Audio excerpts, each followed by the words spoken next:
Quel exemple que celui de David, refusant de toucher à Saül, alors qu'il le tient à sa merci. Cet homme qui empoisonne presque sa vie, il est là, sans défense entre ses mains. Un seul geste et David serait débarrassé de son ennemi juré.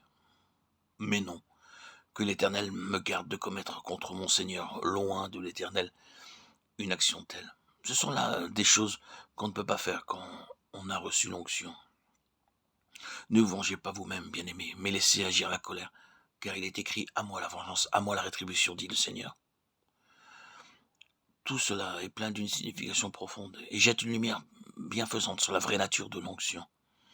Nous comprenons mieux pourquoi nous devons faire certaines expériences ici-bas pour devenir aptes au service qui nous attend. Se rendre coupable d'un acte de vengeance parce que quelqu'un ou quelque chose s'est mis à la traverse de nos désirs personnels, c'est très humain sans doute.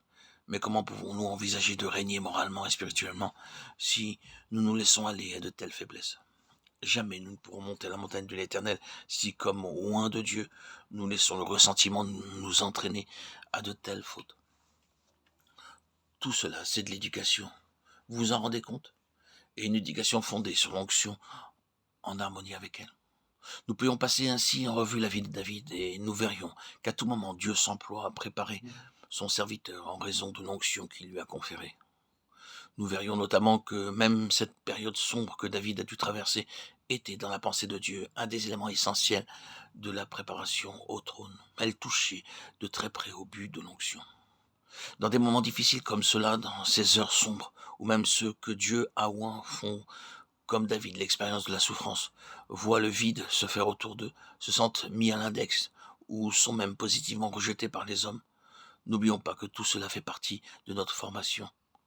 Sans doute, est-ce une chose plus facile à énoncer quand on en fait la théorie, qu'à accepter tacitement quand elles font directement sur nous, car alors nous n'avons pas conscience d'être ainsi en plein dans la voie royale de l'onction.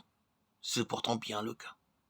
Tout cela est en rapport direct avec le témoignage de Jésus. Et nous constatons que sur ce point, David se trouve être un type tout à fait exact du Seigneur Jésus.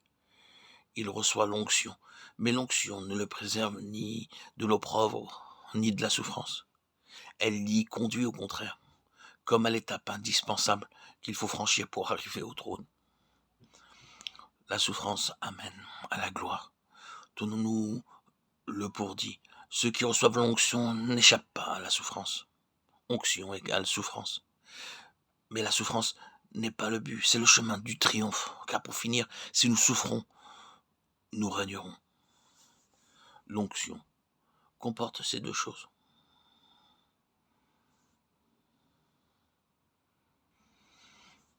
L'onction est immédiatement suivie d'une violente réaction du monde des ténèbres. Et deuxièmement, elle marque le point de départ de toute une période de préparation, d'éducation et d'entraînement en vue de l'objectif pour lequel l'onction a été donnée. Que Dieu nous aide à tirer profit de ces choses et qu'il en résulte pour nous une intelligence plus claire de notre vocation en Christ et un encouragement à entrer dans la plénitude du témoignage.